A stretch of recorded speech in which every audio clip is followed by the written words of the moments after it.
Al push. Hola, gracias por venir. Yo me voy a quitar la mascarilla porque la verdad es que tengo que estar un rato largo aquí hablando y si no me va a coger algo. ¿A alguien le molesta que me quite la mascarilla? Que estoy muy lejos de vosotros. Gracias.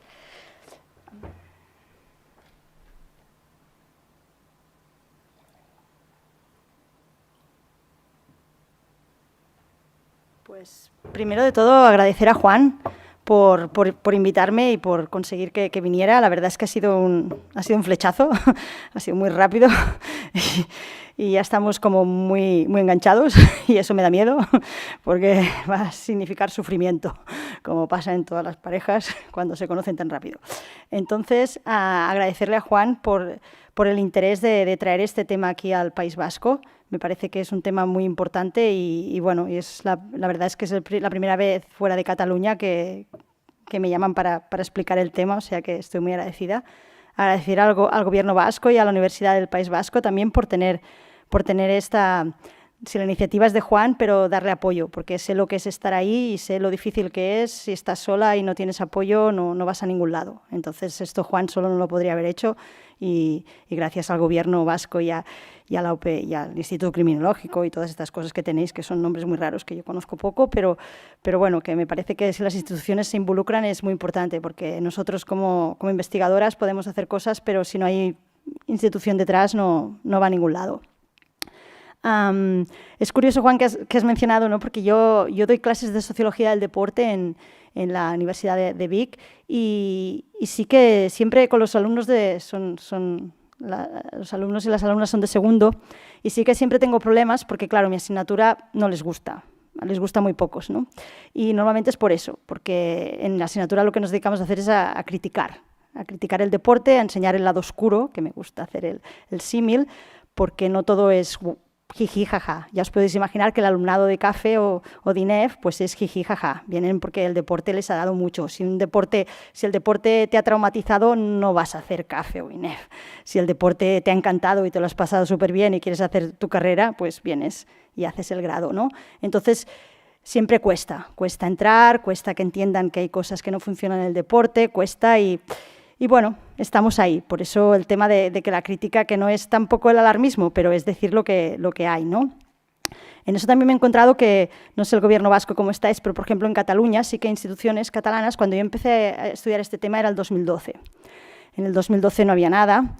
Cuando yo empecé a decir, no, es que hay niños y niñas que los violan en el deporte. No, que sí, en el contexto deportivo, entrenadores, entrenadoras en algunos casos, pero sí, eso existe porque vengo de Frankfurt, he hecho un trabajo con 10 países más y me han enseñado muchas cosas y me he puesto a leer y a ver y en esa época salía el tema del Torres Baena, no sé si os acordáis, del entrenador de karate, que tuvo más de 60 víctimas y bueno, yo volvía allí en Frankfurt y decía, pues en mi estado, en mi país, ¿no? Estado mejor, pues no hablan del tema. No, en el 2012 no hay nada de violencia sexual en niños en el deporte, no es invisible. Entonces yo volví, claro, a Cataluña, el Consell Català de l'Esport, la Generalitat de Cataluña, ¿no? Como un poco, y fui a hablar con esta gente, fui a hablar con ellos para contarles todo esto, y claro, y al principio hubo muchas reticencias, muchísimas. Al principio me acusaron de lo que decía Juan, de alarmismo, me quiero cargar el deporte. Y yo pensaba, no, pero si el deporte es lo que más quiero en este mundo, si llevo 50.000 años haciendo deporte, pero si yo el deporte no sabría vivir sin deporte, deporte me da identidad, no sé qué sería. Y eso, creo que ahora estamos en el 2022, han pasado 10 años, estamos en el País Vasco y a ver, os animo mucho a que continuéis, a que realmente cuando empecemos no paremos, que no le demos la espalda y que es un tema preocupante, no es alarmista, pero es que para que no sea alarmista tenemos que hacer estudios de prevalencia, porque si no, no sabemos la dimensión. Sí que sabemos que hay niños y niñas que sufren violencia sexual en los contextos deportivos por parte de personas de confianza, pero no sabemos cuántos son, ni no sabemos cómo es, ni sabemos los mecanismos que hay, ni sabemos qué podemos hacer, ¿no? Porque si no conocemos el fenómeno, no podemos hacer nada. Entonces, ahí sí que es insistencia en picar piedra y buscar y conocer y no negarlo, porque hasta ahora, hace pocos años se negaba dentro del mundo del deporte y yo creo que hay instituciones deportivas importantes a nivel estatal que todavía lo niegan. Que todavía no quieren verlo. Y si hay algún caso ¿Qué es lo que nos dicen? Pues que es una manzana podrida en un barril, pero que el deporte es buenísimo y que, pues claro, se nos cuelan. Algún perpetrador se ha colado, algún loco se ha colado, algún pederastra se nos ha colado, claro, porque hay muchas cosas, ¿no? Pero fijaros que la idea es cambiar la mentalidad, y es decir, no, las violencias son estructurales al deporte, el deporte conlleva esta violencia, tanto como conlleva pasárselo muy bien, desarrollar holísticamente, que los niños y las niñas sea un aprendizaje imperdible y súper importante, pero también existe esto por cómo está constituido el deporte. Entonces no podemos negarlo, tenemos que ir a ello. Y os pido que si podéis hacer estudios de prevalencia los hagáis. Yo fijaros que este es el primer estudio que se hace en el Estado español con muestra española, pero que es europeo. No ha pagado ninguna institución española, ha pagado para que se haga un estudio de prevalencia sobre violencias contra menores en el deporte. En Inglaterra ya han hecho un par, en Alemania también han hecho un par, en Bélgica están a tope, han hecho mogollón y mira que son poca gente, pero pocos habitantes, pero han hecho muchísimos. Bueno, pues estamos así. En Francia e Italia no conozco, no sé si son los países del sur de Europa que tenemos problemas, pero sí que es verdad que hay que arrancar y hay que empezar a normalizar hacer este tipo de estudios y que estos vayan saliendo y se vaya sabiendo, y tenemos que saber números para después longitudinalmente ver si ponemos prevención, información, concienciación, intervención, si después de esto los números bajan, porque si no, no lo sabremos nunca. Entonces, un poco la idea es ahí. Porque sí que las instituciones muchas veces, ostras, hacemos prevención, que suena bien, vamos a prevenir, ¿no? Pero hay que conocer y hay que saber, porque si no, la prevención no acaba de ser eficaz o no la podemos evaluar, porque no sabemos si es eficaz. Si ahora no sé si tengo 20 o tengo 10 o tengo 50, después de la intervención y de la prevención, ¿cuántos voy a tener? Entonces es importante. Y después de este rollo que os he pegado, empezamos. ¿El vídeo lo pasamos o no? No. Va. Os explico. Proyecto CASES, ¿vale? CASES significa Child Abuse in Sport European Statistics. Formamos parte del proyecto 6 países. El líder era Reino Unido, la Universidad de Edge Hill. Después estaba como co-líder, estaba la Universidad de Wuppertal, que está en Alemania. Y después estaba la Universidad de Antwerp, de Bélgica. Y después allí estábamos también la Universidad de Vic y la Universidad de Austria, de Viena. Y después estaba esta organización materno-infantil, que era del país de Rumanía, ¿vale? No en la universidad, sino que venían de aquí. En los proyectos europeos, para que tengas más opciones de conseguirlos, te piden que haya países del sur y países del este. Entonces, es muy divertido, ¿no? Porque los proyectos los montan Europa Central y Europa del Norte, que son los que están más adelantados, y entonces nos cogen algún país del sur y algún país del este para rendir cuentas y decir que es un proyecto europeo, ¿no? Pero la verdad es que yo, gracias a eso, me he ido enchufando y he ido sabiendo mucho más porque he podido salir y ver cómo va. Y después habían organizaciones deportivas. Siempre es muy importante tener organizaciones deportivas. En este caso teníamos la alemana, y después teníamos la Sport England, y después teníamos la Athletics International, ¿vale? Que son las que se encargan de divulgar, de realmente hacer visibles y posibles los resultados y que realmente llegue al mundo del deporte, que es lo que nos interesa, no que se quede en los despachos de las universidades o de los equipos de investigación, sino que llegue a la práctica, y eso es de lo que nos hemos encargado. El objetivo del proyecto, básicamente, el general era este, ¿no? Aportar datos sólidos sobre la prevalencia de la violencia y los daños sufridos por niños y niñas menores de 18 años, dentro y fuera del deporte en diferentes contextos nacionales, ¿vale? Para eso tuvimos mucho problema para hacer el cuestionario. Nos salió un cuestionario, yo creo que ahora es chulísimo, pero a ver cuándo lo publicamos y se pueda utilizar ya de forma más masiva, pero de momento está en fase de publicación. Pero la idea del cuestionario es que nos costó muchísimo hacerlo. Yo nunca había participado en una investigación tan dolorosa para hacer un cuestionario. Teníamos que tener en cuenta muchas cosas, que las violencias se solapan, que las violencias pasan en muchos entornos, que no pasa solamente una vez, que pasa a muchas edades, que pasa... Teníamos que hacerlo a gente mayor de edad, se hizo a gente mayor de edad, pero recordando de forma retrospectiva lo que habían sufrido antes de los 18 años. No nos interesaba nada que fuera después. También el tema contextual. No podía ser educación física, no podía ser cosa que fuera curricular. Todo tenía que ser deporte fuera del currículum. ¡Ostras! Tienen que ser clubes, sí, pero también hay escuelas que tienen, o colegios que tienen equipos deportivos que están fuera del currículum, pero que juegan deportes. Bueno, hubo una historia un poco importante. La verdad es que la experiencia fue muy buena, pero entre los 6 países que además veníamos de contextos diferentes, pues claro, os podéis imaginar que al final acabamos un poco desquiciados todos y todas, pero así fue. Entonces, la pregunta que nos guió fue esta: ¿cuál es la prevalencia de la violencia interpersonal? Decidimos llamarle violencia interpersonal porque eran personas, no entraba la digital, no entraba nada de esto, porque también teníamos que acotar. Es un problema, los que estáis haciendo investigación criminológica, no sé si en este tema también os peleáis mucho con el tema de acotar el objeto de estudio, pero es importante. Entonces, por eso decidimos que fuera violencia interpersonal, que no había ninguna duda, no entraba en otro tipo de violencia, era entre personas, contra niños, niñas y adolescentes que practican deporte organizado en el deporte y fuera de este. Lo de fuera de este también nos salió en el cuestionario diciendo, a ver, el deporte, estamos luchando porque el deporte forma parte de la sociedad, porque no sé qué, porque el deporte, siempre el deporte, no queremos estar fuera. ¡Ostras! Pues ahora tenemos que estudiar también y analizar las violencias fuera del deporte. A esta muestra les preguntaremos las violencias que han sufrido en el deporte y las violencias que han sufrido fuera del deporte. Y todas estas violencias se pueden solapar y pueden tener unos mecanismos muy diferenciados y muy complicados entre ellos. Después hubo una segunda parte, que eran las preguntas secundarias. En este caso les preguntamos las características de las víctimas, las características de los agresores y las características de las experiencias. O sea que el cuestionario se formaba básicamente de 2 partes. Una parte donde preguntábamos sobre las violencias experimentadas o vivenciadas y la segunda parte donde preguntamos de aquella experiencia más grave, cuéntamelo todo.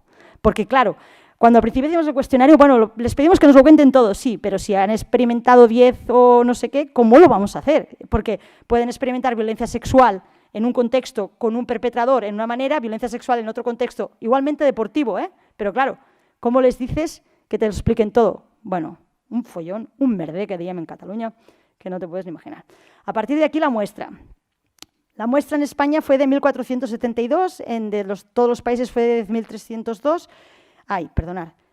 Y a nivel de sexo fue casi el 50% entre los dos. Decidimos la edad de 18 a 30 años, a eso también hubo mucho problema porque sí que hay estudios que dicen que cuanto más mayores, peor, porque el recordatorio es peor. Entonces decidimos hacer de 18 a 30. Intentamos hacer 2 grupos de 18 a 25 y de 26 a 30 o 25 a 30 si había alguna diferencia y nunca fue relevante. Mientras que el género ha sido muy relevante, la edad entre 18 y 24 y 25 a 30 no fue relevante, sino que los datos no nos mostraban nada. Y a nivel de discapacidad y de minorías, bueno, a nosotros teníamos un 30%, un 3% quiere decir en discapacidad, 19% que participó, un 4% de grupos étnicos minoritario.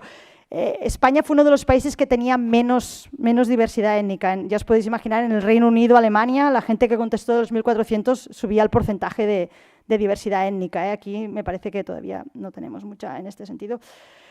Y vamos al primer dato que es súper relevante y súper importante y que las instituciones deportivas que trabajan en el deporte estarán súper orgullosas. 82% de la muestra, era la primera pregunta que les hacíamos, calificó su experiencia en el general deporte como buena o muy buena. O sea, que cuando les preguntabas, ¿cuál ha sido tu experiencia? ¿Buena o muy buena? Yo el deporte, genial, 82%. Un 5% declaró que su experiencia general de deporte era mala, entre un 4 malo y un 0,7 muy malo. O sea que vamos de un 82 a un 5%. El deporte hace cosas muy buenas. La gente tiene buenos recuerdos cuando les preguntas. ¿Experiencia de tu historia deportiva antes de los 18 años? ¡Guau! ¿Buena o muy buena? ¿Vale? Este es un resultado muy positivo en el deporte y somos conscientes de ello, pero también nos puede sugerir que la violencia interpersonal está muy normalizada, porque después cuando tenemos los datos de la violencia interpersonal veremos que también son muy altos. Entonces, si el 82% ha tenido una experiencia tan buena, ¿cómo es que luego dicen haber sufrido este tipo de violencias? Porque ellos las han sufrido las violencias, pero no las tienen como negativas, ¿no? Sino que, bueno, esto es el deporte. Yo cuando iba a hacer deporte ya sabía que había esto. Si yo continuaba era porque ya sabía que me iban no a maltratar, pero que iba a haber violencia implícita en lo que hacíamos en nuestras carreras deportivas. Fijaros un poco que va por aquí. Entonces, ¿cómo podemos realzar y hacer esta diferencia? Para poneros un poco datos a nivel transnacional para que veáis, España no sale ninguno de muy alto ni de muy bajo, es el único país que no sale ninguno, siempre tengo que... 59% en Flandes, la psicológica, el 70% en Alemania, iba de un 59 a un 70%. Después un 32 a un 52 la física, de un 32 a un 42 en Alemania, a la alta, Alemania ya veis que sale en 3 como muy alta, Después, violencia sin contacto va del 30 al 41 y la con contacto del 15 al 25. ¿Qué nos dice estos datos? Estos datos nos dicen que estos 6 países como mínimo en Europa están muy relacionados, tienen resultados muy parecidos, que no hay una gran diversidad y una gran diferencia entre un país y un otro, sino que realmente están por allí mismo, ¿no? Después os he puesto cómo se relaciona entre la violencia psicológica, la física, la negligencia y la sin contacto y con contacto a nivel de Europa y después qué pasa en España. En España solamente hay 2 índices que están un poco más altos, que es la psicológica y la violencia sin contacto. La violencia sexual sin contacto, ¿sí? A esto explicaros que las violencias que utilizamos que reconocemos como violencias interpersonales son la psicológica, la física, la negligencia y la violencia sexual. El equipo de investigadores que estábamos allí, todos veníamos de violencia sexual en el deporte. Entonces, quisimos realmente hacer una énfasis en la violencia sexual y ponerla contacto y sin contacto para ser más específicos, para no ponerlo todo junto, para no poner que violen a un niño es una violencia, ¿no?, sexual con contacto, y que te hacen una mirada sexy o que te cuentan un chiste sexista podría ser una violencia sexual sin contacto. Entonces, sí que separamos en estas 2 maneras para que ver las violencias sexuales con contacto, también cuál es el índice, que también sube, pero vemos que es la más baja de todas las violencias, pero aún así entre 15 y un 25%, y en España salió el 20%. ¿Vale? Esta sería la idea y es lo que distribuimos. Esto lo sacamos mucho de temas de maltrato infantil, de los estudios que se han hecho de las ONGs y cómo dividen las violencias interpersonales. ¿De acuerdo? Y entramos en materia. Entonces, la violencia dentro y fuera del deporte. Fijaros que la prevalencia la mayoría en el deporte es marginalmente menor que fuera del deporte, ¿vale? Pero no están muy lejos, lo cual nos dice que el deporte forma parte de la sociedad y de fuera del deporte no hay mucha diferencia, que a ese buenismo que le atribuimos al deporte que hará cosas mejores que el resto o que algunas actividades que hay en la sociedad, pues no pasa. Pero la idea es que hay 2 que son más altas en el deporte. En ese caso tenemos la negligencia, que es poco, pero es un poco más alta, y después la física. Claro, eso nos ha hecho pensar, ¿no? Como que fuera del deporte la violencia física está mal vista, ya estamos superando, en los colegios ya no se pega, antes se pegaba, ahora ya no se pega, los papás y las mamás, si te ven pegando a tu hijo por la calle, pues puedes crear un mal ambiente. Y en cambio la violencia física como tal no está tan mal vista quizás en el deporte. Es estructural al deporte pensar que si hay, no le llamamos violencia física, pero si le llamamos demandas físicas, cosas bastante fuertes físicamente, eso va a ayudar a que ese atleta sea más bueno. Cuanto más le apretamos físicamente, mejor. Y aquí está, ¿dónde está el límite? Cuando eso pasa a ser violencia y cuando eso es parte del entrenamiento, ¿no? Y aquí es donde aquí están las ambigüedades que tenemos que empezar a estudiar y empezar a darle más importancia, ¿no? ¿Cuándo nos pasamos del límite? ¿Cuándo castigamos a un jugador de fútbol a dar 10 vueltas al campo porque estaba jugando y haciendo el animal con su colega y le has hecho que se callara 2 veces y no se ha callado y le haces dar 10 vueltas? Lo he hecho yo, entrenando baloncesto y rugby, que yo también lo he hecho eso, del castigo físico en el deporte. Yo creo porque piensas, bueno, pues ya que se ha hecho el gamberro, pues que se ponga a correr y así le ayudaré a su capacidad aeróbica. Qué morro que tengo, ¿no? Pero le estoy castigando físicamente, Pero un poco la idea esta de cómo se normaliza, ¿no? Y cómo lo podemos analizar.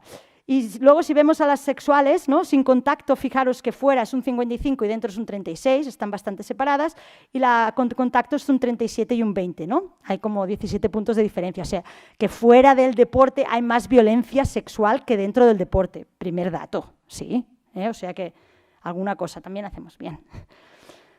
Prevalencia según género, dentro del deporte ya, Fijaros que las mujeres sufrimos menos violencia que los hombres dentro del deporte. Y este es un dato que nos ha encuriosado mucho y con el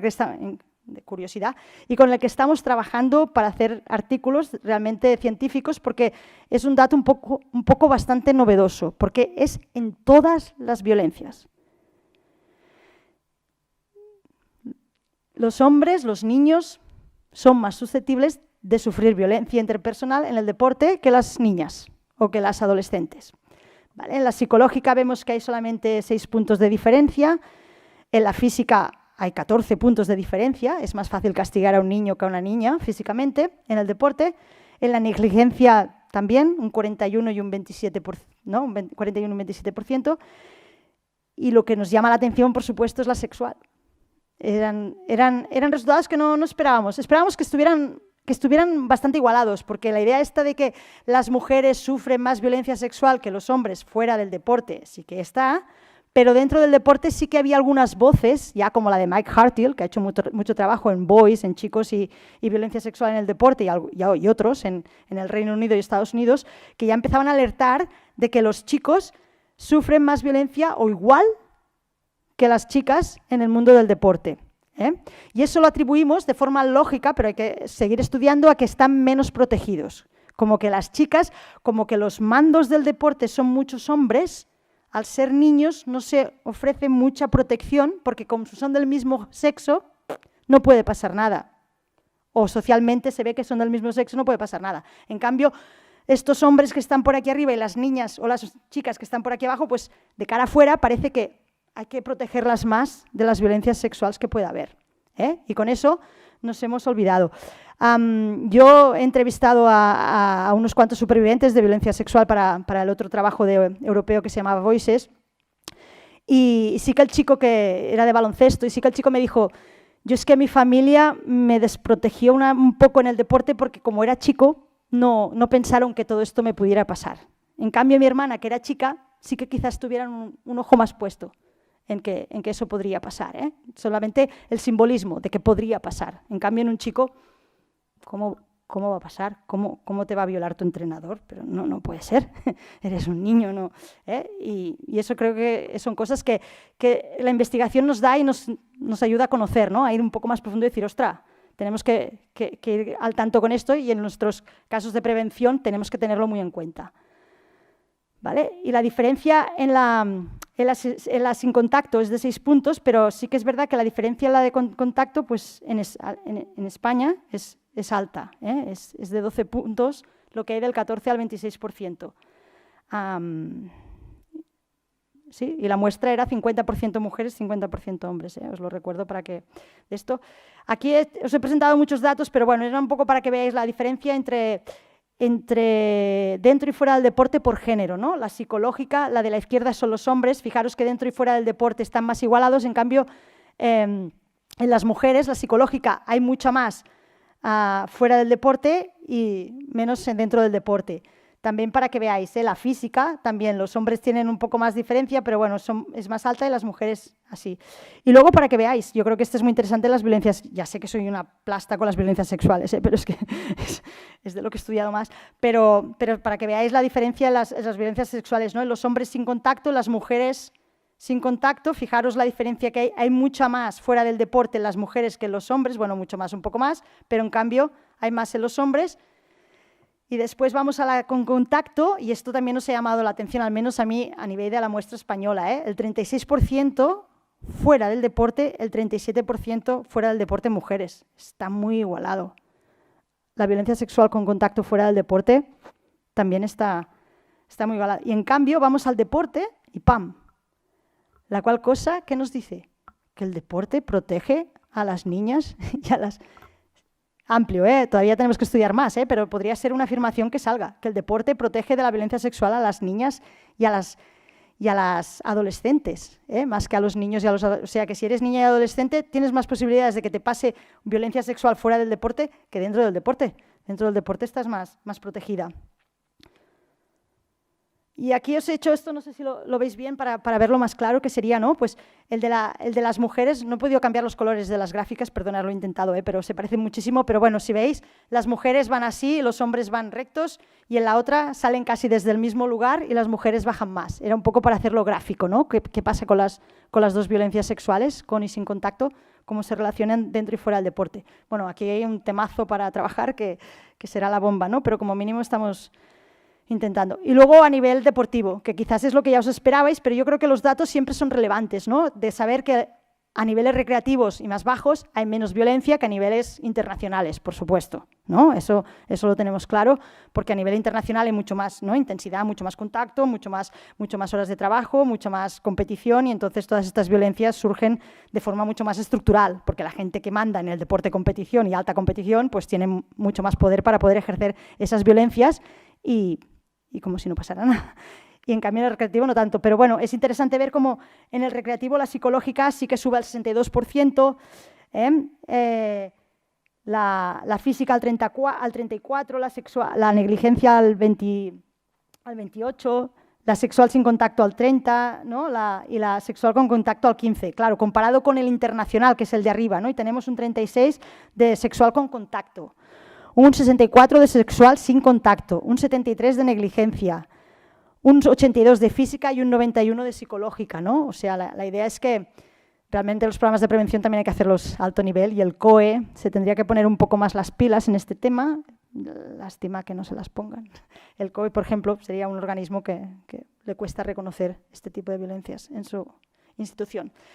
Y otro tema que estamos sacando también de este proyecto es el tema del solapamiento. Es muy interesante. Yo aquí solamente os he traído el solapamiento de España y solamente de las 5 violencias en el deporte, pero ahora estamos trabajando en las 10 violencias, o sea, las 5 en el deporte y las 5 fuera del deporte, y estamos viendo que hay mucho solapamiento, que una misma persona contestó que había sufrido muchas violencias. Hablando con Eva, que es mi compañera, la Eva Sirera, que ella trabaja el tema de la estadística, ella me decía, es que igual la gente lo dijo enseguida y puso la cruz. Y le digo, perdona, ¿te acuerdas del cuestionario? El cuestionario tenían que abrir las pestañas, tenían que decidir y tenían que trabajar cada una de las violencias. O sea, ellos contestaron, de 10 violencias, contestaron muchas cosas. ¿Cuándo te pasó? ¿Cómo pasó? ¿Qué fue? ¿Qué no sé qué? ¿Qué no sé cuántos? No era solamente, ¿has sufrido violencia física en el deporte? Cruz. ¿Has sufrido violencia física fuera del deporte? Cruz. No iba así, era mucho más complejo. Entonces, no sabemos. Lo que sí que veremos es que lo haremos de todos los países y lo haremos de todos, y aquí esto siempre nos ayuda un poco a ser más fiables, porque si en todos los países o en la mayoría de países pasa mecanismos muy parecidos, claro, dices, hostia, todas las muestras de todos los países se han comportado de esta manera sin que sea nada de real, cuesta de creer, ¿no? Entonces, para que veáis, poco más de 1/3 de forma aislada, poco menos de 2/3 de forma solapada. O sea, de toda la gente que ha sufrido violencia, en este caso 1.149, el 66% casi lo han sufrido de forma solapada. No han sufrido solamente una, sino que han sufrido varias. La más habitual es la psicológica aislada, pero después tenemos la psicológica, si veis por debajo, con todo el resto, que siempre va acompañada y siempre acompaña a las otras violencias. Y después tenemos que el 17% en segunda posición, las 5 violencias juntas. Esto sí que nos llamó mucho la atención, y es que todavía estamos intentando trabajar para ver qué sentido le podemos dar, ¿no? Al tema de que realmente las formas de sufrir la violencia en el deporte, en este caso, la segunda forma más habitual es todas juntas, que todas se dan. No significa que sea siempre del mismo perpetrador, en el mismo contexto, en el mismo club, en el mismo campus deportivo de tecnificación, no tiene por qué ser en el mismo, pero sí que se dan todas juntas. En las carreras deportivas sí que hay este tipo de solapamiento que nos parece muy interesante. Y para que veáis, ¿no? Luego comparada, la física solamente aislada es un 5%, o sea, que solamente 5 dijeron que sí, me castigan para correr y ya está, pero no he sufrido ninguna otra violencia. La violencia sexual sin contacto es un 2%, aislada, que no haya sufrido ninguna otra violencia, y la con contacto es un 1%, y la negligencia ya está por debajo del 1%, ¿no? Pero para que veáis cómo es importante a nivel de prevención y de conocimiento trabajar este solapamiento, ¿no? O sea, si trabajamos sobre cómo se dan, ya veremos cómo van. Y aquí os he puesto, yo creo que esto a la gente del deporte nos interesa muchísimo, no sé si vosotros venís del deporte, ¿no? Pero la idea esta de cómo medimos esto, ¿no? Porque, ostras, vale, ¿qué quieres decir? La violencia psicológica, o sea, las personas que contestaron, la muestra contestó, alguno pudo contestarlas todas, otro pudo contestar solamente una, otro pudo contestar, pero la idea era que no me elogiaron por mis esfuerzos y logros. Esta ha sido la frecuencia más alta, ¿no? La prevalencia de un 42,3%, ¿no? Me humillaron o me hicieron sentir inferior, un 38%, me ignoraron o excluyeron. Criticaron mi apariencia física, incluyendo mi peso, aspecto, ropa o forma corporal, un 36,2%. Me gritaron, insultaron, amenazaron o abusaron verbalmente de mí, un 24,2. Esto es para que veamos cómo nosotros, aquí es donde nos pasamos muchas horas, intentando ver los elementos, los ítems que formaban parte de esta violencia psicológica. ¿Qué significa violencia psicológica? No les podíamos preguntar, ¿tú has sufrido violencia psicológica?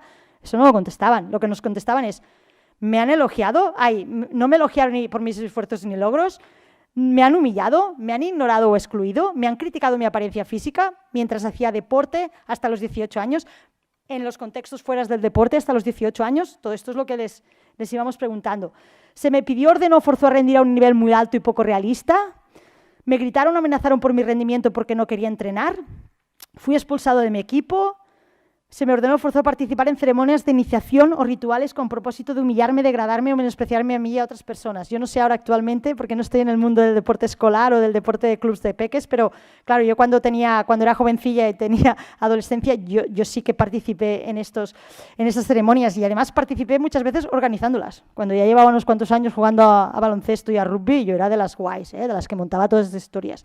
Y de las que obligaba a mis compañeras a beber cerveza y de las que las obligaba a enseñar el culo delante de todo el mundo cuando se morían de vergüenza. Yo he perpetrado este tipo de violencias. No, es terrible, pero bueno, nos damos cuenta de estas cosas y cómo las vamos trabajando y cómo aquello que era normal ahora, ahora le pasa eso a mi hija y diría, hostia, no puede ser, ¿no? Y no es alarmismo, pero es decir, sí, lo hemos hecho y el deporte ha ido evolucionando, por suerte, y esperemos que evolucione aún más, ¿no? Y que estas violencias ya no se lleven a cabo, porque en ese momento la normalización es que eran juegos. Si tú querías formar parte del equipo, tenías que pasar por estas pruebas, porque era muy importante. Y en el deporte eso está muy arraigado, como en los militares o como en este tipo de contextos. La violencia física. ¿Ves? Fijaros que la más alta, la que os he puesto como ejemplo, se me ordenó o forzó a hacer ejercicio como forma de castigo. Casi un 30% de los que contestaron han pasado por aquí. Fui golpeado, bofeteado, agarrado, empujado, asaltado físicamente de otra manera. Se me ordenó o forzó a jugar, participar, competir mientras estaba lesionado. Un 15,8%. ¿Quién no ha jugado lesionado? Bueno, si no sois del mundo del deporte, pero ¿quién no ha jugado lesionado? ¿Quién no ha jugado con problemas y con molestias? Pero otra cosa es que tú decidas jugar y la otra es que te obliguen, y sobre todo que te obliguen cuando tienes 10, 11, 12, 13 años, también es un poco más problema. Yo lo he hecho, pero con 20, 22, 24, porque había un campeonato autonómico, o había un campeonato de Europa de rugby, quería ir y jugaba, pero es una loquería. Se me ordenó o forzó a participar en ceremonias de iniciación aceptadas y otros rituales a nivel de estrangulación, consumo excesivo de alcohol. La negligencia. La negligencia, aquí, como veis, es tema de proporcionar el equipo adecuado, el apoyo adecuado, la supervisión, la atención médica, el no poder ir al colegio, ¿vale? Las condiciones inseguras, eso es lo que contaba la negligencia. Y vamos a las violencias sexuales, sin contacto y con contacto, Fijaros que las hemos dividido tiene 9 la sin contacto y 6 la con contacto. La sin contacto, la más habitual, fue sometido a miradas inapropiadas o miradas lascivas, ¿no? Pues casi llega a un 21%. Y la que menos es se me pidió, ordenó a forzar a desnudarme o a realizar actos sexuales en mí para el placer de otras personas, un 6,6%. Yo aquí no me incluyo cuando obligaba a mis compañeras a enseñar el culo porque no había placer sexual por parte de los otros, sino que era una cosa rápida, o sí que no me incluyo aquí. No, espero que no.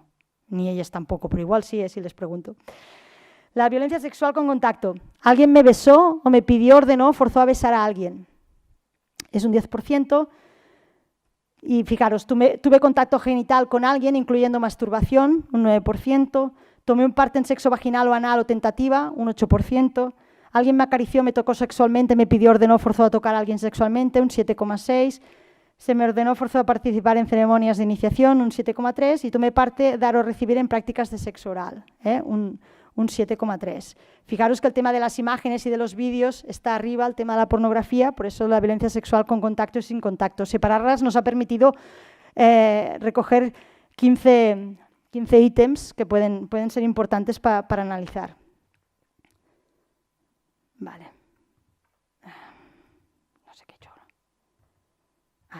Sí, características de las experiencias más graves. Entonces, una vez habían contestado, les decimos, vale, ahora te has acordado de todas estas experiencias, me las has contado, nos las has numerado, nos has dicho lo que has experimentado. Ahora coge una que podía ser la más grave. Podía ser que le afectó física o psicológicamente, la que tenían más grabada en su cabeza, la que más les había afectado, la que más la habían llevado encima y que no se habían podido deshacer de ella. Y en esta les preguntamos, edad que comienza la experiencia, edad que acaba, número de incidentes, periodo total de la duración, tipo de organización donde se produjo, ubicación específica del deporte, número de personas implicadas, género de las personas implicadas, función, posición de las personas implicadas, revelación y apoyo buscado por quien contesta. ¿Vale? Entonces, aquí es donde, os explicaba antes, cuando hacíamos el cuestionario, hostia, ¿cómo lo vamos a hacer de todas las que nos van a decir, ¿no? Pues, ¿cómo hacemos para elegir la más grave? Aquí parece fácil, pero todo eso lleva su tiempo. Aquí os he puesto unas cuantas porque si no nos alargaríamos muchísimo y me parece que no vale la pena. Pero bueno, os he puesto las que a mí me parecían más interesantes, ¿no? Por ejemplo, el tema de la frecuencia, para que veáis, ¿no? La frecuencia, la que pasa una vez, ¿no? De las que pasa una vez, la psicológica, el 19% solo pasa una vez. El 43% pasa de 2 a 5 veces y el 37% pasa más de 5 veces, ¿no? Un poco que nos da la idea de que cuántas veces pasa, ¿no? Todo esto, qué es lo que hay. Fijaros que más de 5 veces, que significa, ¿no? que ha pasado muchas veces, el 40% sería la violencia sexual sin contacto, ¿no? O sea, la que más pasa más de 5 veces es la violencia sexual sin contacto. Después vendría la violencia psicológica y después vendría ya la violencia, la negligencia, la física y no, me he dejado la sin contacto, es 34, vale, vendría después de la física. Fijaros que serían las tres, la psicológica, la con contacto y sin contacto, son las que pasan más de 5 veces, son las que están más arriba, las otras están un poco menos. Y después las que pasan por en medio de 2 a 5, pues ya vemos que la física es la que tiene más, que es un 50%, que les han castigado 2 o 5 veces esa violencia que nos estaba explicando. Características del perpetrador. ¿Vale? En este caso, aquí tenemos un perpetrador masculino, son más hombres, eso sí que nos lo decía ya la lógica y ya nos lo decía las revisiones de los artículos anteriores, pero nos sorprendió también que hubiera casi un 20% de mujeres, no sé qué teníamos que esperar, pero supongo que por eso de mujeres perpetradoras de violencia, y después de que ambos sexos sea un 30%, así es como se distribuye, ¿no? Un 50% es hombres solos, un 30% son hombres y mujeres y un 20% son mujeres solas las que perpetran este tipo de violencias. Y después llegamos a la localización. Aquí sí que me interesaba para ver que es en el club deportivo, al menos es lo que nos han contestado, en que se producen la mayoría de las violencias interpersonales. Nosotros les pusimos campamento deportivo, contexto privado, centro deportivo, deporte extraescolar, extracurricular, gimnasio, y son los clubes deportivos donde nos ponían que pasaba más, ¿no? Que creo que esto nos ayuda a decir, vale, son los clubes deportivos que tenemos que hacer mucho trabajo de prevención porque son los contextos más habituales. Venga, y ahora, después de este rollo de datos estadísticos, que hay muchos más, pero ya no os he traído más, me interesaba, bueno, con Juan hablamos, ¿no? que igual sería interesante que vierais un poco desde la forma subjetiva, desde la vivencia de la víctima, ¿no? Lo que nos ha hablado antes el profesor Lacuesta, de la victimología, y por eso os he traído un poco esto, ¿no? Más allá de los datos estadísticos, ¿qué sabemos de las experiencias de violencia interpersonal en el contexto deportivo? Los siguientes ejemplos ilustran algunas de las experiencias de violencia psicológica y violencia sexual con contacto sufrida durante la infancia y adolescencia en el deporte. Como os he dicho antes, no os he traído ejemplos de violencia psicológica, violencia física y violencia porque no tengo datos cualitativos, los que tenemos son todos cuantitativos, pero esto hay mucho trabajo sacado del otro proyecto de Voices, que os he dicho antes que lo acabamos hace 3 años, porque este es como una continuidad, hicimos una continuación, hicimos el cualitativo y después nos fuimos hacia el cuantitativo, ¿no? Para empezar a llamar a las puertas de los gobiernos. Y conocéis el proceso de preparación de la víctima, me imagino que veniendo de criminología, sí, ¿no? En el deporte se habla mucho, grooming process en inglés, y la idea es que cómo el perpetrador, en este caso, prepara a su víctima. No es, la violencia sexual no pasa un día aquí te pillo, aquí te mato, no es que un día entra al vestuario, te violo y me voy y ya está, sino que tiene un proceso muy largo, hasta meses a veces han estado, algunos perpetradores para conseguirlo, pero es un proceso muy largo en el que se aseguran que la víctima no hablará. Harán todo lo que quieran y la víctima no hablará. Y eso es lo que nos pasa, porque toda esta gente que os traigo aquí han hablado demasiado mayores y ninguno ha denunciado a la policía, pero ninguno ha ido a tribunal. ¿Cómo se llama? Ninguno ha ido no ha habido juicio. El juicio ya estaba prescrito y no se podía hacer.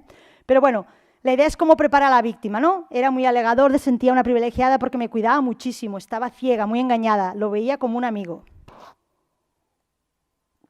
Cuando eres víctima no tienes escapatoria posible. El proceso anterior está perfectamente planificado. Antes de atacar, te deja absolutamente aislado. Me hizo creer que yo tenía un carácter débil y me lo creí. Un poco, fijaros que aquí hay mucha cosa psicológica, ¿no? Cómo trabaja la violencia psicológica en este sentido, pero no es una violencia psicológica de no decirle sí también, pero bueno, sobre todo de entrar en temas de autoestima y de dejarlos aislados y que no pueden hacer nada más. Hay una preparación de la familia, no solamente la víctima, porque son niños, niñas, adolescentes, son jóvenes y hay que preparar a la familia también para que la familia dé esa confianza al perpetrador y lo tenga todo mucho más fácil. Yo cuando he hecho las entrevistas, pues bueno, violencia sexual en casa de la familia, de los padres. Es que, pues sí, porque íbamos a la habitación y ya está, y me tocaba y no había más. Y la familia no sospechaba nada, no, le querían muchísimo, era un gran entrenador, era un gran hombre, le teníamos en mucha estima. Mis padres creían que era tan bueno para mi evolución deportiva que lo trataron como uno más de la familia. Lo invitaban a las celebraciones familiares, le hacían regalos para su cumpleaños, dejaban que me acompañara a casa en coche después de los entrenos. Nunca pusieron en duda nada de lo que dijo o propuso. Mis padres me decían que no fuera antipática con él, me hacía regalos. A mis padres no les dije nada sobre las revistas porno, porque creía que se enfadarían conmigo por mirarlas. Nunca se me ocurrió pensar que se enfadarían con él por habérmelas dado, por habérmelas enseñado, ¿no? O sea, como el entrenador, como el perpetrador, en muchos casos de los que he entrevistado son entrenadores, pero hay otros casos, cómo prepara todo este tipo de cosa. Y después es la preparación del entorno deportivo también, como en el club. Es que es la víctima, es la familia y es el club. Fijaros que si todo va a la vez, es mucho más fácil. Nuestro equipo era uno de los mejores de competición. Durante muchas temporadas nadie cuestionaba nada de lo que hacía, la tiranía del éxito. Y aquí es cuando hablamos de que está realmente imbricado en el sistema deportivo, porque la tiranía del éxito hace que hagamos o que veamos o que no veamos o que no queramos ver o que no queramos muchas cosas. A los 32 años se lo dije a mis padres y no me creyeron. Se lo dije al presidente del club de tenis y tampoco me creyó. Con 30 años de servicio al club no puede ser. Una y otra vez nadie me creía, hasta que 3 extenistas más lo denunciaron. Finalmente alguien me creyó. Y esto sí que pasa también a menudo en estos tipos de cuando es una persona, ¿no?, que denuncia. Normalmente es un menor, no se le cree porque es un menor, debe estar diciendo tonterías. Nos creemos más al entrenador, que es muy bueno y que hace las cosas muy bien y que nos ha conquistado a todos con su talismán y con sus éxitos deportivos, que creernos al menor, ¿eh? Pero sí que es verdad que cuando empiezan a denunciar más es cuando tienen más la seguridad de que pase y que realmente la denuncia vaya más allá, porque ya no es solamente una persona. Era evidente que teníamos el miedo en el cuerpo, pero nunca nadie dijo nada. Esto era una gimnasta y cuando les preguntas, ¿crees que gente del club lo sabían? Claro, todos te dicen, creemos que sí, pero nunca fue explícito. Pero ¿cómo podían no saberlo si hacíamos todas esas cosas, ¿no? Pero en ese momento sí que el perpetrador tiene muchas herramientas para que no parezca lo que parece y para que no sea lo que parece, pero parece lo que no sea. Y aquí os he traído el caso del Antonio Peñalver, no sé si lo conocéis, él ganó la medalla de plata en el 92. Peñalver tuvo un papel muy importante para desenmascarar a Millán. Millán estaba en Tenerife, fue a Murcia, estuvo en Murcia con Peñalver, después se fue a Tenerife. Entonces en Tenerife Millán abusaba de niños, eran niños en su caso, eran niñas. Y bueno, entrevisté a uno que fue superviviente de Millán y lo que me dijo es que él lo denunció, no le hicieron caso, la jutja, la juez no lo archivó porque él era solo y como era solo contra Millán no pudo hacer nada. Luego hubo otro chaval menor de edad, él ya era mayor de edad cuando lo denunció, tenía 19 años. Había otro chaval menor de edad que también la animó, pero estaba muy débil psicológicamente para denunciarlo porque le había comido mucho la cabeza, como se dice vulgarmente, y entonces al final sí que lo consiguió. Entonces la juez, esa misma juez, lo cogió a retomar el caso y lo que hizo es que llamara a Peñalver, porque ellos sabían que Peñalver también había pasado por aquí. Llamó a Peñalver y Peñalver lo confirmó. Y se ve que uno de los elementos importantes ha sido que gracias a eso el caso tiró hacia adelante. Y después de Peñalver salieron 30 más en Murcia. Peñalver no fue el único, abusado en esa época de Millán. Sí, que Millán ha tenido varios, no sé si lo conocéis, bueno, es muy buen entrenador de atletismo, que estuvo en la federación, ha estado en la federación y ha sido muy, muy alabado por todo el mundo del atletismo, por sus éxitos deportivos. Y bueno, esto os lo he traído porque me parecía que igual os parecería interesante ver cómo se siente. Estos son palabras de Peñalver que recogió un periodista. En este caso sería: mi historia es la misma que podría contar cualquiera de mis compañeros. Se refiere al resto de los otros 30 que eran de allí Murcia. Cuando eres víctima no tienes escapatoria posible. El proceso anterior está perfectamente planificado y es muy cuidadoso. Antes de atacar, él te deja absolutamente aislado. Tus compañeros son enemigos. Esto me lo han repetido en varias entrevistas, como este tipo de perpetradores lo que crean es una competitividad, crean unos celos entre los atletas muy, muy tóxico, que hace que todo esto pueda pasar más desapercibido. Como yo iba a ser bueno, como yo prometía y era especial. Eso es lo que todos los elegidos se creían. El tema de los elegidos también se repite mucho en los supervivientes. A mí me hizo sentir así. Lo mío se podía aplicar a cualquiera, pero claro, lo que pasa es que yo seguí después. Y mira tú, llegué a ser subcampeón olímpico. Te desarraiga de tu familia, lo que en mi caso fue fácil, porque Miguel Ángel Millán, sabe perfectamente lo que hace. Yo soy hijo de campesinos. Y claro, las inquietudes que yo podía tener a los 13, 14 años estaban como a una galaxia de distancia de lo que podía entender mi padre y mi madre. Pobrecitos, me decía, es que ellos no entienden. Era una forma de hacerse mi padre, mi consejero, mi amigo, todo. Y los otros compañeros eran solo gente que quería llevarme de fiesta, porque claro, yo era la envidia. Mi única solución era dedicarme solo al entrenamiento. Y el tiempo libre era estar en su casa, compartir la media vida, películas, todo eso, como si fuera yo uno más de la familia, hasta que llegó el momento en el que, de repente, una noche te está tocando. Lo que comentan también supervivientes es que estas películas, muchas son pornográficas y muchas ya les empiezan a preguntar sobre su vida sexual. Y algún superviviente dice, sí, es que te crees que es súper moderno y que es súper guay porque son cosas que no hablas con tus padres, pero hablas con él y parece que sea, estamos haciendo una cosa que no hablamos nunca porque que te pregunte por estas cosas, ¿no? Que te tenga como que seas una persona mayor, porque hablar de sexo, claro, pues todo eso lo que conlleva, ¿no? Y fijaros cómo todo se transgiversa. Bueno, a mí es que me apasiona, ¿no?, el tema para ver cómo podemos cambiar las cosas. Y a partir de aquí vamos a las conclusiones ya, ¿no? Porque yo estoy cansada. Conclusiones son 4 solo. La primera, quizás el deporte no puede o no proporciona el entorno protector que se le supone. Y eso supongo que significa quitarnos la venda de los ojos y decir, vale, el deporte es súper guay, está muy bien. Y yo, mis 2 hijos hacen deporte, por supuesto, es que yo no se lo quitaría a nadie. Pero no es ese entorno protector que se le atribuye por nada, porque sí, por ese buenismo que habéis estado hablando antes, ¿no? Para poder avanzar en este tema hacen falta pruebas científicas independientes y sólidas. Ya sé que estoy tirando para mí, pero la idea sería que cuanta más investigación tengamos, más información tengamos, más cosas podremos hacer y más violencia podremos disminuir. Yo ya no cuento con erradicarla, pero sí con disminuirla. Y si la disminuimos 10 en vez de 5, pues mucho mejor. Pero la idea es esa, porque cuanto más disminuyamos la violencia, más niños y niñas no sufrirán la violencia en el deporte, que es lo que queremos. Y las últimas sería, abordar la violencia interpersonal del deporte requiere un cambio cultural. Y es importante ese cambio cultural, requiere un cambio de mirada por parte de técnicos, técnicas, instituciones deportivas, de los clubes, de todo el mundo que está involucrado en el deporte escolar. Por lo tanto, para abordar el problema de forma significativa, llegamos a la conclusión de que se necesita un liderazgo proactivo en todos los contextos nacionales y en todos los sectores del deporte, público, privado y voluntario. Liderazgo proactivo, ¿no? Que un poco podría ser lo que estamos haciendo hoy, proactivo, ¿no? ¡Ostras! No tenemos ninguna alarma social sobre este tema que haya pasado últimamente, no tenemos no sé qué, pero hemos montado este seminario, queremos hablar y hay gente de instituciones deportivas y hay alumnado de criminología y estamos dando voces para que salga todo esto.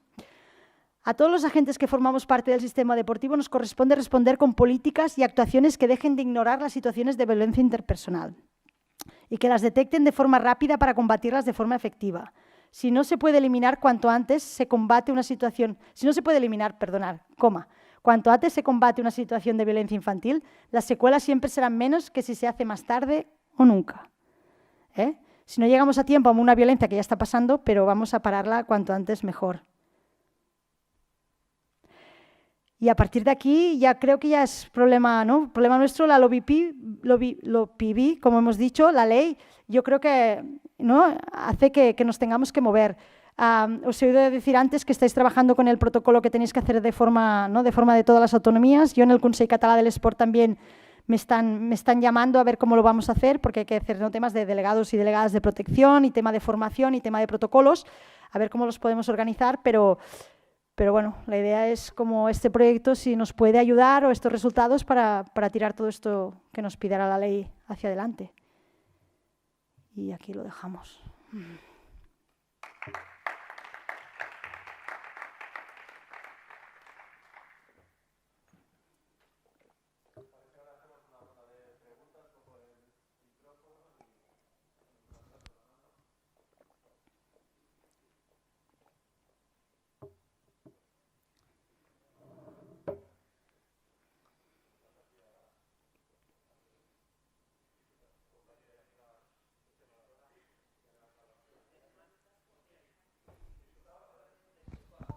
¿Sí? Ya está. Bueno, lo primero de todo, muchísimas gracias a Montserrat. Ha sido, la verdad es que muy, muy interesante, muy criminológico, aunque te suene rara esta palabra, pero al final tenemos vocabularios distintos. Yo vengo de criminología, soy profesora de victimología y de hecho organizamos un simposium internacional de victimología que también se han interesado por él muy amablemente y Juan también participa y va a haber varias cosas sobre violencia en el deporte de diferentes tipos. Yo ahora me gustaría comentar que, bueno, yo en concreto he estudiado el tema de los abusos sexuales en la Iglesia. Y entonces, claro, resuenan muchísimas cosas, muchas cosas. Y de hecho tenemos un proyecto europeo sobre la victimización, en particular sexual, pero no solo, en contextos institucionales, en organizaciones. Entonces, no hay perfiles, porque las personas nos salimos de los perfiles siempre, pero sí hay patrones comunes, sí hay temas comunes. Por ejemplo, el tema del secreto a voces. Cuando se pregunta, pues resulta que si no lo sabían, se sospechaba. O bueno, entonces ese secreto a voces que, por ejemplo, pues al hilo del simposium tendremos aquí en la sala de exposiciones una exposición precisamente sobre los abusos sexuales como secreto a voces en instituciones y en organizaciones. Pero quería preguntarte en concreto, porque lo que nosotros hemos detectado para poder prevenir, como factores para poder prevenir, es ahondar en una palabra que manejamos que es victimización secundaria, es decir, la mala respuesta, la nula o mala respuesta por parte de las organizaciones que tienen encomendada la protección de un menor, porque yo resaltaría sin paternalismos, porque creo que tenemos que escuchar mejor a los menores y no hablar por ellos, sino intentar entenderles en su propia voz. ¿Qué ocurre cuando se produce una victimización y el menor sabemos que siempre hay una revelación? No habrá denuncia, pero el menor intenta revelar de alguna manera, a veces de manera no explícita. Pero cuando hacemos estudios sobre cómo han reaccionado las personas, incluyendo personas expertas psicoterapeutas, cómo han reaccionado juzgando, banalizando, minimizando, ya no digo negando, o culpabilizando al menor, que también tenemos a veces esos patrones, vemos que realmente hace falta centrarse en esos factores que favorecen una mala respuesta por parte de la propia organización, que debe proteger al menor, ya no solamente entrenar, sino debe proteger. A mí eso me parece muy interesante. Me parece muy interesante también que hayáis partido de un estudio cualitativo, porque es la única manera de entender por qué los menores no continúan revelando, no continúan denunciando, y es porque no pueden. A mí nuestras víctimas nos han dicho muchas veces, los menores no denuncian cuando quieren, sino cuando pueden. Y a veces estamos hablando de menores de muy corta edad que, bueno, pues se les quiebra. Entonces, hay muchísimas cuestiones que resuenan, ese secreto a voces, y no sé si habéis podido, perdonad que me alargue porque, bueno, me ha parecido súper interesante y me ha resonado muchas cosas, no sé si habéis podido estudiar, no sé si en el estudio cualitativo o a través del cuantitativo, me parece más complejo, esa respuesta de las instituciones. ¿Cómo han respondido a las instituciones? Si les habéis preguntado a los menores por lo que se conoce en la literatura científica como traición institucional, una mala respuesta o un daño añadido por la mala, nula respuesta de las propias organizaciones, ya sea el propio ente deportivo, el propio club o otras instituciones que deberían haber velado por encima.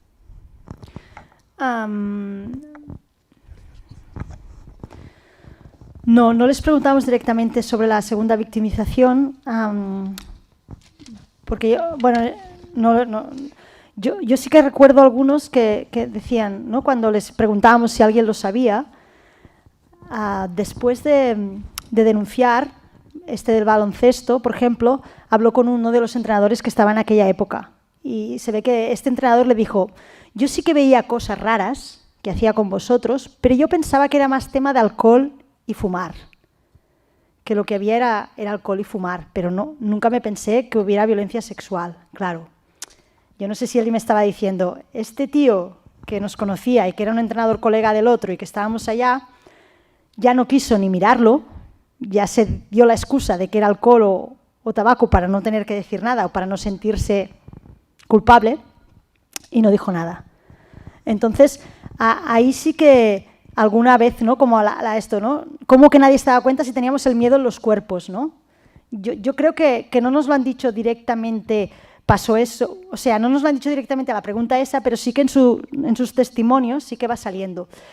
Yo lo que encontré muy duro cuando hice las entrevistas, en España por suerte pude hacer 7 entrevistas, en Bélgica hicieron 20, en Alemania hicieron 19, en España es muy difícil todavía, no hay manera de que salga, pero sí que el tema de los padres, que tú no has comentado, ¿no?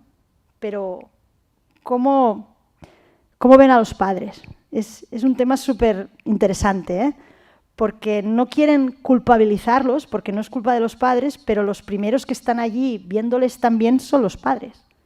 Y entonces, cuando te dicen no se daban cuenta porque mi hermana estaba muy enferma y yo estaba allí y estaban abusando de mí sexualmente y mi madre no tenía ojos para mí, pero cuando salió el tema, mi madre sí que me dijo que alguna cosa se imaginaba, ¿no? Porque, por ejemplo, en este caso, este testimonio tuvo migrañas, dejó los estudios, tuvo un cuadro bastante habitual, ¿no? Después de abusos en algunos, de realmente la disonancia psicológica. Pero preguntarles directamente no les preguntamos porque ellos no tienen la sensación de que lo intentaran decir. Conscientemente no lo intentaron decir, ¿no? No hablaron.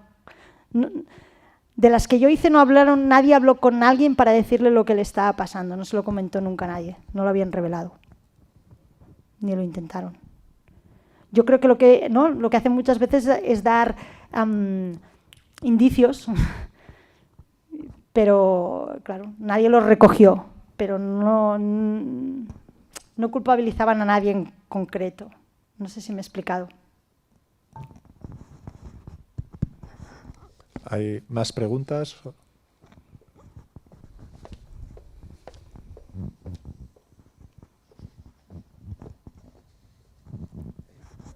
Hola, buenas tardes. Has comentado que un niño tiene más riesgo de sufrir violencia sexual dentro del deporte que fuera. Con respecto a las mujeres. Sí, el porcentaje. Sí, en este estudio con esta muestra es lo que nos sale. Sí. Eso es. Y en todos los países, comparando chicos y chicas con respecto a dentro o fuera del deporte, había más riesgo de que los chicos fueran víctimas dentro del deporte. ¿Habéis descartado por completo que eso también tenga que ver con que fuera del deporte está muy invisibilizado el abuso sexual a niños? No hemos descartado nada. Estamos empezando a estudiar, pero claro, de la muestra, si esta muestra, ¿no? Si los chicos me están diciendo que han sufrido violencia dentro del deporte, estos chicos no han sufrido violencia fuera del deporte, porque si no lo dirían, porque ya te están diciendo que lo han sufrido dentro del deporte. O sea, en este caso no está invisibilizado en esta muestra. Ya, o sea, que hacéis comparación dentro de la muestra, de las propias personas que habéis estudiado dentro y fuera. Es la misma muestra, claro. Vale. Sí. La muestra siempre ha sido dentro del deporte organizado. Entonces te preguntábamos y tú decías en el contexto deportivo y fuera del contexto deportivo, ¿no? Que puede ser educación, no sé qué, splash, Boy Scouts, lo que sea. Pero sí eran los mismos. No, claro, no eran diferentes. No era que diferente muestra dijera, yo lo he sufrido pero no lo digo, y los del deporte lo dijeran. No.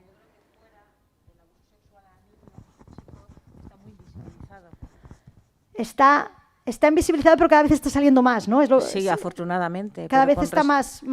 O sea, incluso entre profesionales es muy difícil que cuando ves a un niño con dificultades, una de las hipótesis pueda ser que está siendo víctima de abuso sexual, y eso es más frecuente cuando estás mirando a una niña Sí. o a una chica. Sí, sí.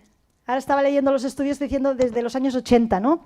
Y decían eso, porque hay esta creencia de que las chicas y las mujeres sufren más violencia sexual, ¿no?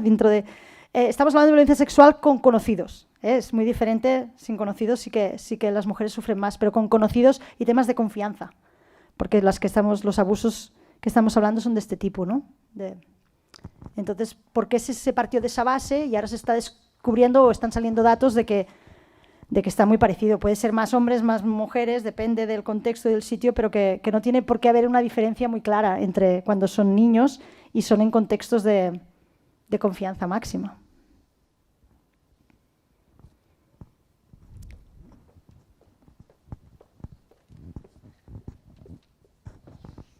Bueno, muchas gracias, Monse. Muy interesante la exposición, de verdad.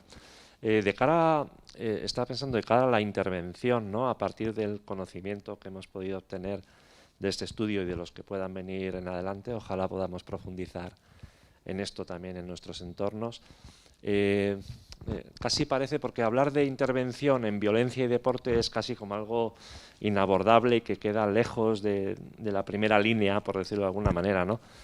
Pero mi pregunta iba orientada un poco en ese sentido de cara a la intervención en la generación de entornos seguros y de la prevención de la violencia. Casi sería posible empezar a segmentar o a modular cómo determinadas violencias se asocian a determinados perfiles que pueden ser más vulnerables, también a determinados entornos más vulnerables, ¿no? Por ejemplo, pues bueno, hemos hablado ya de parece asomarse un perfil inicial de que es en los clubes donde se da más la violencia, es más en los chicos, pero también cabría quizá modularlo por las modalidades que practican. En algunas quizás afecta más la búsqueda del rendimiento y esto puede generar determinados tipos de violencia. Bueno, la pregunta va orientada hacia cómo avanzar en esa segmentación de cara a la intervención, ¿no? A partir del conocimiento que habéis obtenido. Gracias, Iñaki, por la pregunta.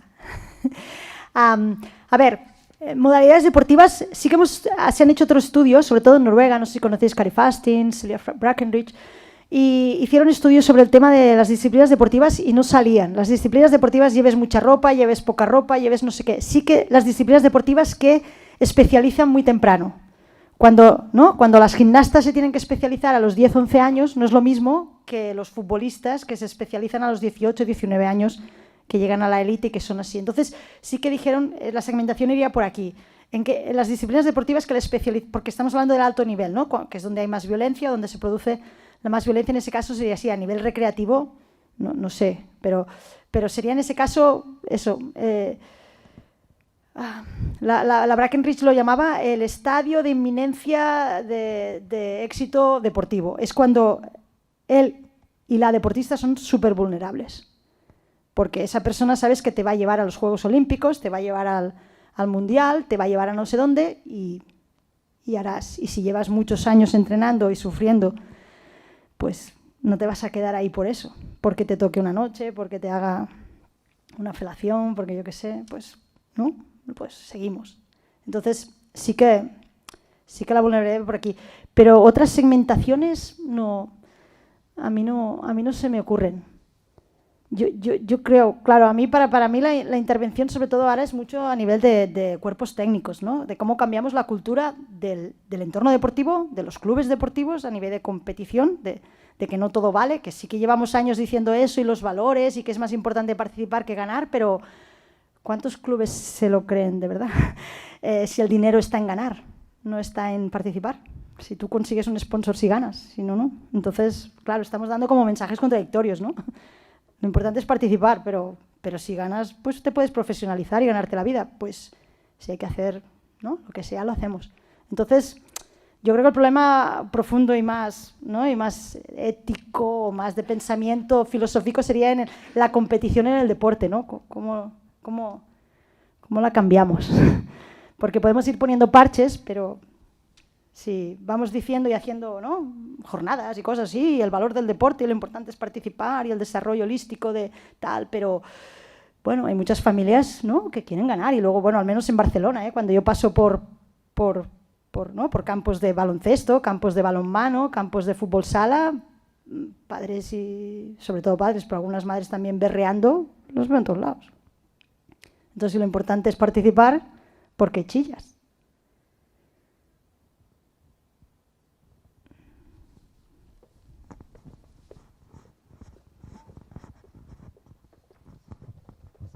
Gracias, Juan, y enhorabuena también por organizarlo. No, quisiera, en línea con lo anterior, también aparte de esa cuestión, una cuestión cultural organizacional que afecta a otras instituciones, y es el miedo reputacional. O sea, aparte de todo el tema competitividad, es decir, que hay muchos organismos que están más preocupados por la reputación que por el bienestar de un menor. Absolutamente. Es así. Y entienden que es mejor ocultarlo por miedo a la reputación. Y eso es totalmente entendible. Y yo creo que para poder cambiar esa cultura es necesario enseñar vías de cómo se pueden afrontar estas situaciones, más allá de un protocolo en papel que todo lo resiste, porque un protocolo en papel es muy fácil hacer, esto lo vemos, tenemos un protocolo, sistemas de compliance, los abogados nos dicen bien cómo hay unos sistemas de compliance que nos atenúan la responsabilidad civil subsidiaria en vigilando, etcétera. Pero lo que nos tiene que importar es el bienestar del menor, porque somos una institución para el menor. Entonces, yo creo que hay que dar ejemplos de lo que llaman coraje institucional, que no significa dividir el mundo en buenos y malos. Muchas veces el agresor es una persona que a su vez también pudo ser abusado, lo cual no justifica en absoluto. Pero quiero decir, lo que hay que hacer es garantizar un tratamiento para esa persona, que se haga responsable ante la justicia, pero un tratamiento también le queremos recuperar para la sociedad. Entonces, ¿cómo se trabaja con las instituciones para ofrecer modelos donde se tenga menos miedo reputacional y realmente se vea al menor? Porque normalmente cuando ocurren estas cosas lo que se ve es un miedo horrible a la reputación, cómo va a afectar a los clubs, etcétera, etcétera, responsabilidades. Y vemos primero eso antes que al menor. Entonces, bueno, yo creo que también se pueden intentar poner ejemplos en ese sentido, o sea, que hay maneras de reaccionar que ni son punitivas, que ofrecen otras alternativas y que sobre todo abordan ese miedo legítimo, que es muy entendible y hay que trabajar con ese miedo reputacional. Sí, sí, totalmente de acuerdo, ¿eh? Y yo sí que en algunos foros lo hablo, ¿no? Y lo que sería muy chulo sería que si un club, ¿no?, denuncia, ahí tiene, ¿no?, tiene un abusador o un perpetrador y lo denuncia y el club lo denuncia, el club está con la víctima, ¿no? Esos serían modelos que dan coraje a las instituciones en ese sentido. Y no, nos lo cogemos como, ostra, si han enganchado a un perpetrador es porque tienen un problema. No, no, es al revés. Si han enganchado a un perpetrador es porque lo están haciendo muy bien. Porque si no, la mayoría no es porque no haya, es porque no los enganchan. Pero a verlos, haylos. Un 20% están en algún lado. Entonces, la idea sería esa, ¿no? ¿Cómo cambiamos la...? Si tú, el club de al lado, le sale un tema de violencia sexual y una denuncia y un no sé qué, no sé cuántos, voy a sacar a mi niño de allí porque, claro, allí hay violencia sexual. No, déjalo allí, que vengan más, porque lo han visto, lo han enganchado, han tenido el coraje de decirlo públicamente o lo han denunciado y todo se está trabajando bien. Tienes que llevarlo allí, no saques a tus niños a otro sitio que no sabes nada, porque puede que los haya. O sea, ¿cómo cambiamos eso, no? Decir, ostra, y no hay manera. Con los clubs que hablo, con los clubs que trabajo a veces con estas cosas, les pasan casos y por la puerta de atrás, no hay manera. Los echan, vale, y van a ir a otro club y van a abusar. ¿No tienen responsabilidad social? Es que mi club tiene mucho nombre. Si sale esto, claro. Y los que va a abusar y tus papás ya están contentos porque no se te han quejado y tal, les has convencido para que no denuncien y no hagan alarma social, pero tú lo echas, está muy bien, ya no molestará a tu niño, pero va a molestar a otros niños de otros clubs. ¿Y no te importa un pepino? ¿De verdad?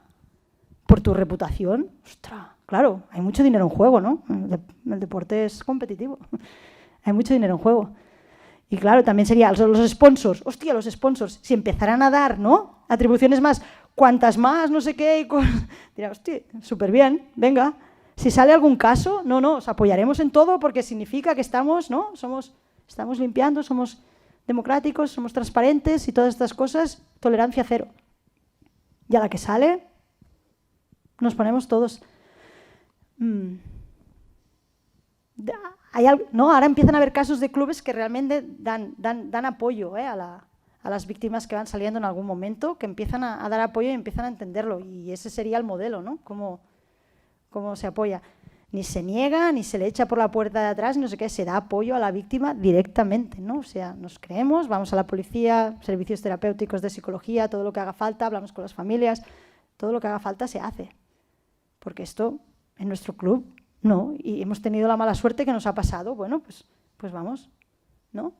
¿Te referías a esto, me imagino? No sé si conoces algún modelo más, porque yo de modelos no conozco. Yo entiendo que tiene que ser muy difícil trabajar o sea, es muy difícil porque es que nos ponemos todos, es muy difícil, y además hacerse responsable por algo que ni siquiera, o sea, no he sido yo, puede haber sido, y las personas al frente de un club o de un organismo se tienen que hacer responsables de eso en el sentido de, pues bueno, la parte que les corresponde. Entonces, es difícil. O sea, hay que partir con la idea, no es la idea de, hay que ponerse también en su papel. Y yo creo que ahí, pues eso, ofrecer casos, trabajar para que, bueno, se pueden hacer cosas.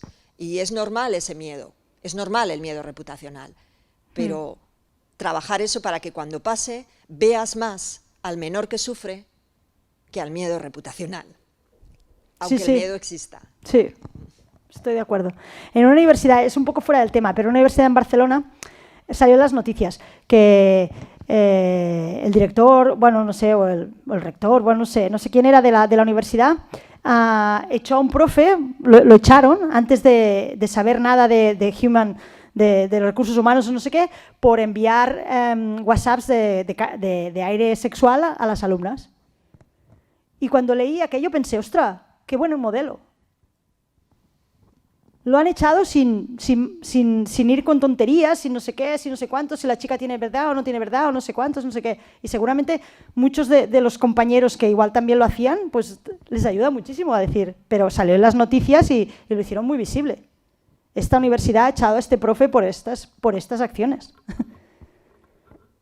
No hubo denuncia, porque no era denunciable, ¿no? el delito, pero como tal, o no sé si hubo al final, pero me refiero que, no sé, pueden ser ideas de cómo podemos cambiar.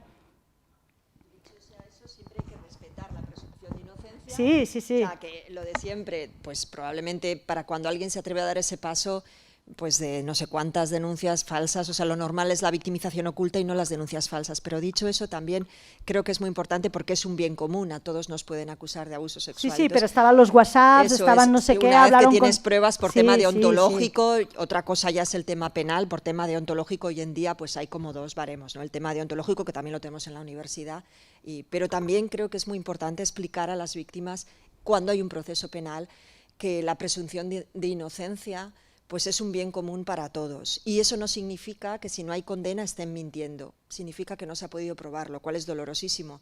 Pero en delitos cometidos en la opacidad a veces ocurren estas cosas. Y por eso tiene que haber otro tipo de respuestas para las víctimas también, no solo la justicia penal. Pero bueno. Sí, no, en este caso sí que hubo... Fue que no le dieron muchas vueltas, ¿no? Que en el sentido de decir, bueno, está pasando esto y cuando ya hay alguna prueba que lo marca, como son los móviles, sí que tuvieron mucha más fuerza para hacerlo, ¿no? Un tema de violencia sexual en el cuarto de casa, cuando están mis padres abajo y les hemos invitado a una fiesta, ¿no? ¿Cómo lo pruebas? No. Yo una pregunta, y aprovecho que tengo el micrófono y me impongo. Me ha parecido ver que en algún momento había algún tipo bueno, habíais agregado a la población, al universo, a la muestra, perdón, en el colectivo LGBT. ¿Es así o simplemente hay el esquema binario? Es decir, ¿hay algún dato relativo a la población LGBTIQ+, si tiene una prevalencia mayor o superior? Porque creo que en fin, es una realidad y está, sobre todo lo traslado desde una inquietud actual de un proyecto de investigación, tratando de ver si efectivamente, mi hipótesis es que evidentemente, o por lo menos en lo cualitativo, tienen una mayor, ¿no?, victimización o padecen unas violencias diferentes y las que apuntamos aquí igual de forma más significativa, pero ¿se tiene ese dato? Todavía no, son cosas que tenemos que segmentar y es que aún no hemos llegado, estamos ahí. Sí. Seguramente será suficiente población para los 6 países, no sé por países individuales si la muestra será suficientemente grande para poder... Pero está el dato recogido, sí, en la muestra vale, digo para... Sí, vale. sí, tanto, sí. Estos anglosajones no dejan pasar ni una. Minorías, discapacidad y orientación sexual. Sí, sí, sí, por supuesto. Todo ahí. Porque creo que es un análisis segmentado interesante para que lo hagáis o tenerlo en cuenta, desde luego. De momento solamente nos hemos hecho hombres y mujeres, intentamos hacer la edad, vimos que no funcionaba y no hemos hecho nada de discapacidad, pero sí que hay idea de hacer publicaciones sobre discapacidad, sobre el LGTBI, sí que... Lo dejamos aquí ya pues me puedo ir a descansar.